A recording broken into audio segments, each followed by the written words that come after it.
دیکھیے میرے مولا علی سے شروع ہو یا پاک نبی سے شروع ہو، جہاں تک جائیں گے، جہاں تک آخر تک، ولدیت بھی معلوم، شجرہ بھی طیب۔ ایک لمحہ میں نے یہ شجرہ سنایا نا علی مولا سے لے کر حضرت آدم کا۔ ایک اور بات بتاؤں، مجھے نہیں پتا خریدار کتنے ہیں اور ثواب کے لیے، صرف ثواب کے لیے کتنے بیٹھے ہیں۔ مولا علی سے شروع کرو یا پاک نبی سے، حضرت آدم تک یہ جو شجرہ ہے نا، اس میں جو افراد ہیں ان کی تعداد 52 ہے۔ میں چہرے دیکھ رہا ہوں اور میں نے کہا مجھے نہیں پتا کتنے خریدار ہیں، کیونکہ جوہری کی دکان کھلی ہو دیکھنے سب جاتے ہیں، خریدار کوئی کوئی ہوتا ہے۔ دیکھیے صحیح، مولا علی سے لے کر حضرت آدم تک اس شجرے میں جو افراد ہیں ان کی تعداد کتنی ہے؟ جو خریدار ہیں، میں پھر دہرا رہا ہوں، میرے مولا علی سے شروع کرو یا پاک نبی سے، جا کے جس مرضی کتاب میں یہ شجرہ عام مل جاتا ہے، گن لیجئے گا ایک ایک بندے کو۔ اگر کل 51 بنے تو میں مجرم، 52 ہے، اور میں جہاں سے پڑھنے لگا وہ حیات القلوب سے پڑھنے لگا، علامہ باقر مجلسی کی، انہوں نے 3 شجرے دیے، 52۔ میرے نبی سے شروع کرو یا میرے مولا علی سے شروع کرو، حضرت آدم تک یہ افراد کی یہ پشتے ہیں، یہ کتنے ہیں؟ 52۔ اللہ آپ کا بھلا کرے۔ نماز کی رکعتیں کتنی ہیں نوافل اور فرض ملا کے؟ میں نے کہا تھا نا خریدار نہیں ہے، چند ہوتے ہیں خریدار۔ دیکھیے نماز کی رکعتیں کتنی ہیں، مستحبات واجبات ملا کے کتنی؟ 51۔ خدا کے لیے لوح قلوب پہ لکھیے گا کتنی ہیں؟ 51۔ جاگیے گا، یہ ہے 52، شجرہ ہے علی کا، تو علی کو تو شمار نہیں کرنا کیونکہ علی کا شجرہ ہے۔ چلے یہی رکے۔ واجب رکعتیں کتنی ہیں؟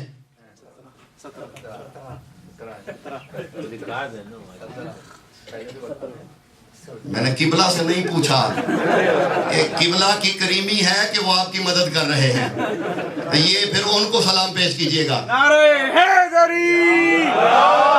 دیکھیے اس شجرے میں 17 نبی ہیں۔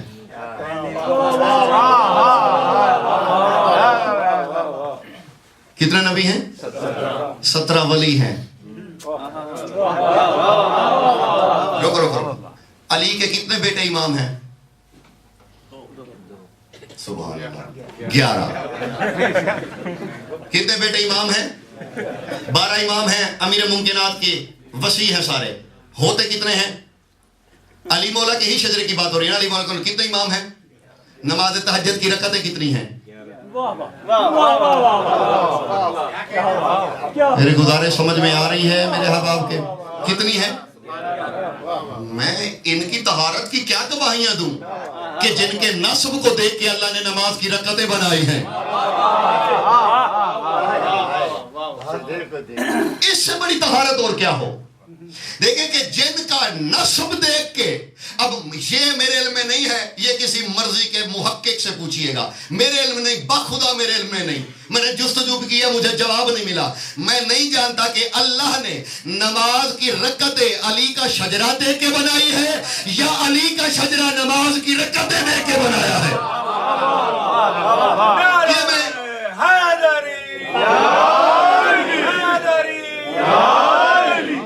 چلے میرا اور کتنا امتحان لوگے۔ شہزادہ علی اکبر کے گھوڑے کا نام کیا تھا بھلا؟ شہزادہ علی اکبر کے گھوڑے کا نام تھا عقاب، عین سے۔ کیا نام تھا؟ میں دیکھ رہا ہوں کہ آپ کتنے امتحان لیتے ہیں، اور میں تو بخدا اپنا سینہ کھول کے یوں کھڑا ہوا ہوں۔ خریدنے کی کوشش تو کریں، آپ کی سوچ نہیں ہوگی جس سے پھر میں اور آگے چلا جاؤں گا۔ عقاب ہے نام شہزادہ علی اکبر کے گھوڑے کا۔ عقاب کے باپ کا نام تھا ایزوب۔ شہزادہ علی اکبر کے گھوڑے کا نام ہے عقاب۔ عقاب کے باپ کا نام تھا ایزوب۔ ایزوب کے باپ کا نام تھا قابل۔ قابل کے باپ کا نام تھا زاد القفا۔ زاد القفا کے باپ کا نام تھا خنج۔ خنج کے باپ کا نام تھا میمون۔ میمون کے باپ کا نام تھا ریحی، اور یہ ریحی حضرت ابراہیم کی سواری تھا۔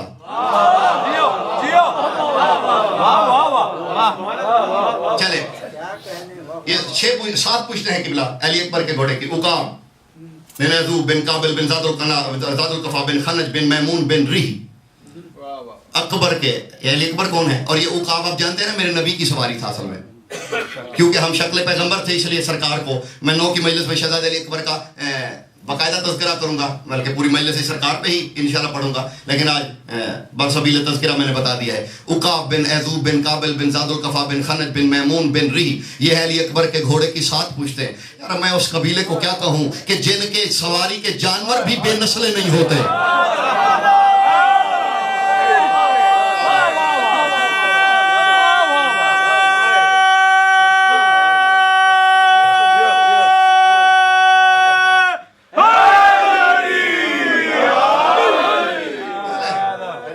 ابھی بھی اور باتیں ہیں کہنے کو بہت، مجھے میں تو کہہ رہا ہوں کوشش کریں. جناب ہاشم کے گھوڑے کا نام تھا اصیل. جناب ہاشم کے گھوڑے کا نام کیا تھا؟ اصیل. یہی گھوڑا جناب عبد المطلب کے پاس بھی رہا. یہی اصیل جناب عبد المطلب کے پاس رہا. جناب عبد المطلب کے زمانے میں ابرہا کو اصیل بڑا پسند تھا. لکھنا وہ ہے قلوب پہ. یہ ابرہا نے حملہ کیا تھا نا بیت اللہ پہ، تو جناب عبد المطلب جو وہ گئے تھے ابرہا کے پاس. ابرہا سے کسی نے کہا تھا کہ سردار آ رہا ہے مکے کا. اس نے کہا تھا چلو اس پہ آج احسان کر دیتے ہیں. بڑے نام سنے عبد المطلب کی سخاوت کے اس پورے قبیلے کے. آ رہا ہے عبد المطلب، اس پہ بنت لگائیں گے، کعبے پہ حملہ نہیں کریں گے. جناب عبد المطلب آئے. اس کا وہ سفید ہاتھی ہوتا تھا بڑا، واقعہ تو آپ نے پڑھا ہوا ہے نا، وہ لوگوں کو دکھاتا تھا مروب کرنے کے لیے. تو سفید ہاتھی اس کا در پہ کھڑا ہوا تھا. اس نے اپنے نوکروں کو کہا سامنے کرو تاکہ عبد المطلب پہلے میرے ہاتھی کو دیکھے اور مروب ہو جائے. لفظ یہ ہے اور میں ضامن ہوں اپنے لفظوں کا. جیسے ہی جناب عبد المطلب آئے، فساجد دل، خدا کے لیے الواح قلوب پہ نقش کیجئے، فساجد دل فیل آؤ. بے اماؤں میں ہی جیسے ہی جناب عبد المطلب کی پیشانی پہ نظر پڑی، فیل نے ماتھا زمین پہ رکھ دیا.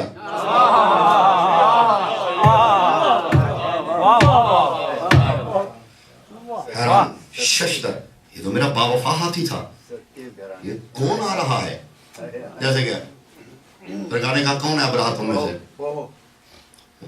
بڑے روب میں تھا وہ، سونا ہونا اور وہ تخت تاج تھا. اس نے کہا آپ نے پہچانا نہیں؟ فرمایا نہیں میں ہوں ابرہا.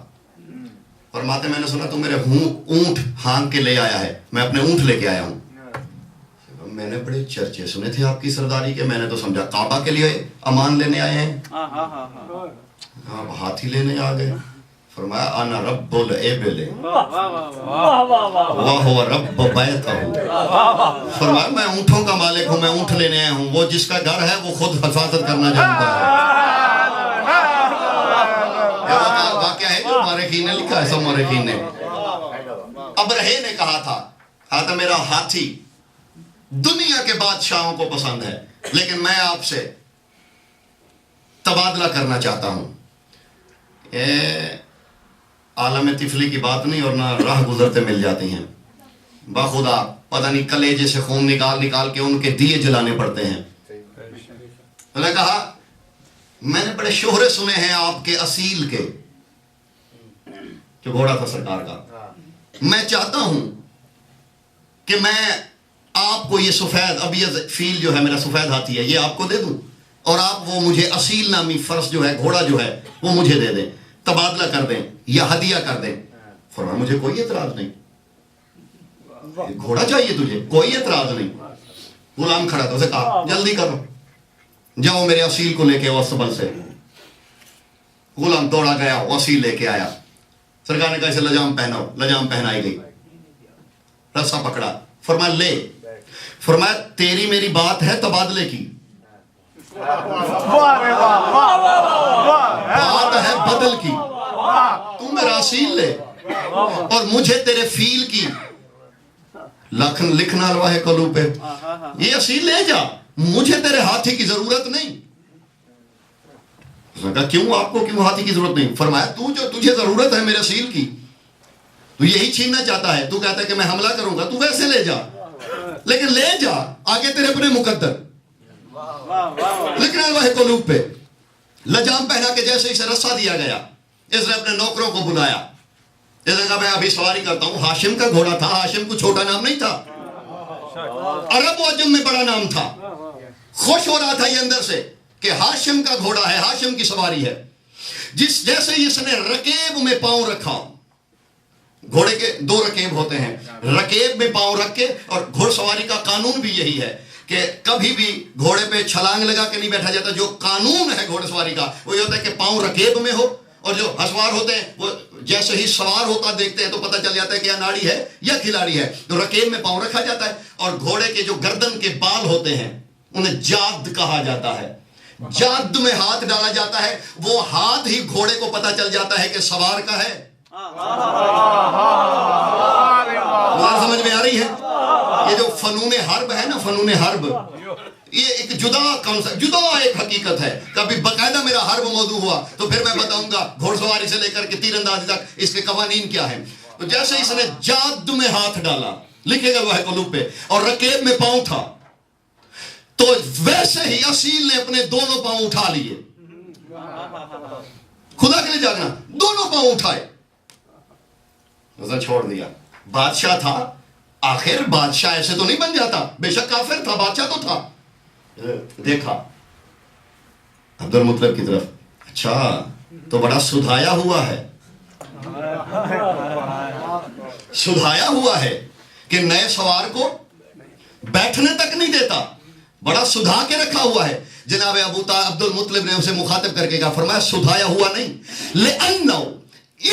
خدا کے جاگنا، ان مراؤ کے بو من انبیائہی و رسلہی و خلصائہی ای ان اللہ یامرہم و یوحو الیہم لم ینجسوا بظہرہم ای یرکب احدم بالانجاس. فرمایا جو نبیوں اور حجتوں کے گھرانوں کے جانور ہوتے ہیں، اللہ نے ان کی تخلیق ہی ایسی کی ہے، وہ کسی نجس کو اپنی پشت پہ نہیں آنے دیتے.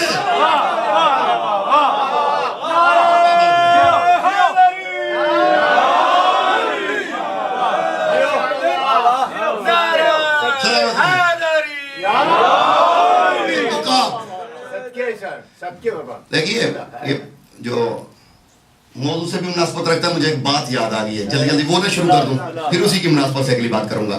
ایک عالم ہے علامہ اسد حیدر ہاشمی، علامہ اسد حیدر ہاشمی. شہزادہ قاسم پہ انہوں نے ایک کتاب لکھی ہے، اور جس سرکار کا انہوں نے تعارف کرایا ہے تو انہوں نے گفتگو کی ہے سرکار کے نام پہ، پہلے شہزادہ قاسم کے نام پہ. وہ متعلق بھی ہے، ابھی آپ کو پتہ چلے گا متعلق کیسے ہے. انہوں نے مقدمہ لکھا ہے، وہ کہتے ہیں وَسَيِّدِي وَمَوْلَائِ، جو مقدمہ انہوں نے لکھا ہے وہی بالکل پڑھنے لگا ہوں. فرماتے وَسَيِّدِي وَمَوْلَائِ قَوْسِمُ بْنُ الْحَسَنِ الْمُسَمَّعُ بِاسْمِ الْقَاسِمِ وَسَمَّاهُ ابوہ الامام ابن الامام والوسی ابن الوسی والمعصوم ابن المعصوم. وَإِنَّ فِي بَيُوتِ الْمَعْصُومِينَ لَا يُسَمُّونَ بِالْعَوْدِيِّن وَالْإِسْتِرَارِيِّن حَتَّى لَا يُسَمُّونَ بِمَرَاكِبِهِمْ وَفَرَسِهِمْ وَإِبِلِهِمْ وَجُنُبِهِمْ وَيُسَمَّ ابْنُهُ الْقَاسِمَ لَسْتُ أَدْرِي أَمْ أَخَذَ الْقَوْفَ مِنَ الْقُرْآنِ أَمْ مِنْ لَيْلَةِ الْقَدْرِ أَمْ مِنَ الْقُرْآنِ أَمْ مِنَ اللَّيْلَةِ الْقَدْرِ أَمْ خدا کے لیے قلوب پہ لکھے گا ام من القبلۃ ام من القدرۃ انی اعتقد علی ذلک ولو اخذ من القرآن انه حفیظ قرآن ناطق ولو اخذ من لیلۃ القدر انه سلیل لیلۃ القدر وان اخذ من قبلۃ ان جده ولد فی قبلۃ وان اخذ من القدرۃ انه بنفسه قدرت اللہ.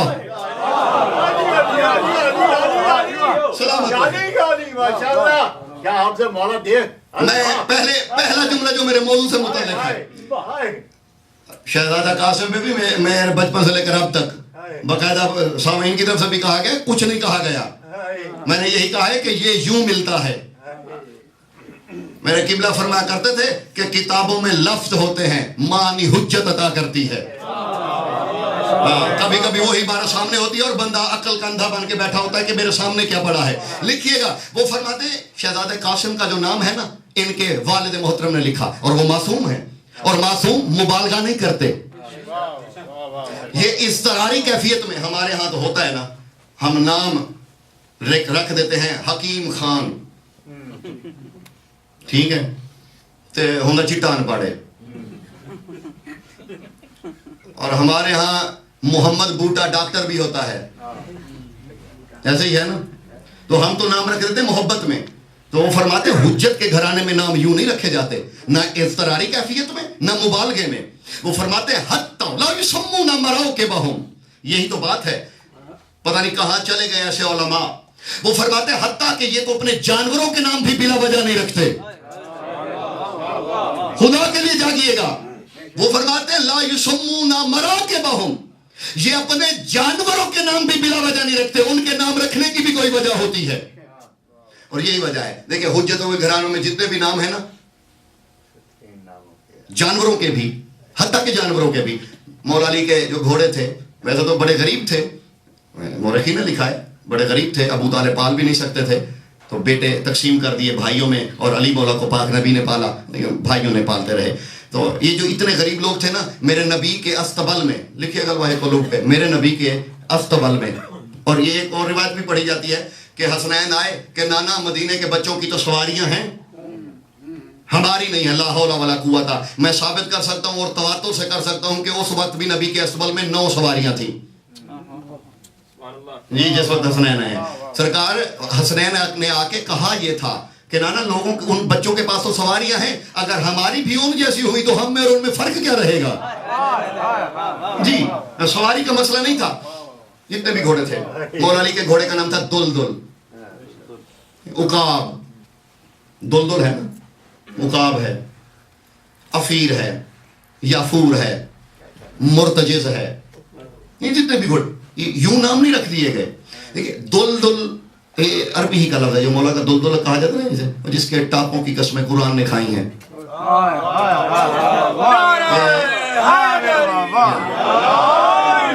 زیادہ تک نہیں کرتا، اسے دلدل اس لیے عزیزوں کہتے تھے، جب یہ دوڑتا تھا نا تو لگتا تھا روئی کی طرح زمین اس کے سونوں کے درمیان لپٹ رہی ہے. اس لیے. اور یہ جو عقاب تھا نا، عقاب کے بارے میں لفظ یہ ہے کہ عقاب کی خصوصیت یہ تھی، یہ جو شہزادہ علی اکبر کا گھوڑا تھا نا عقاب، اس کی خصوصیت یہ تھی کہ سوار کو نہیں بتانا پڑتا تھا کہ دشمن پہ حملہ کرنا ہے. ایک اپنے استاد کا ایک شعر نہ سنا دوں. وہ فرماتے جب میدان جنگ میں گئے نا شہزادہ علی اکبر، تو 9 لاکھ تھے ننگی تلواریں، انہوں نے کہا اکبر مارے جاؤ گے. شہزادہ نے فرمایا تم نے ہمیں کمزور سمجھا ہے، ہم تو ہم، لکھے گا واحد قلوب پہ. میں نے کہا یہ شعر یوں میزان مصحف میں تلا ہوا ہے. فرماتے ہیں ہم تو ہم، آ جائے گر عقاب ہمارا اڑان پر. عقاب سرکار کے گھوڑے کا نام تھا. ہم تو ہم، آ جائے گر عقاب ہمارا اڑان پر، رکھ دے گا سم اٹھا کے لبے آسمان پر.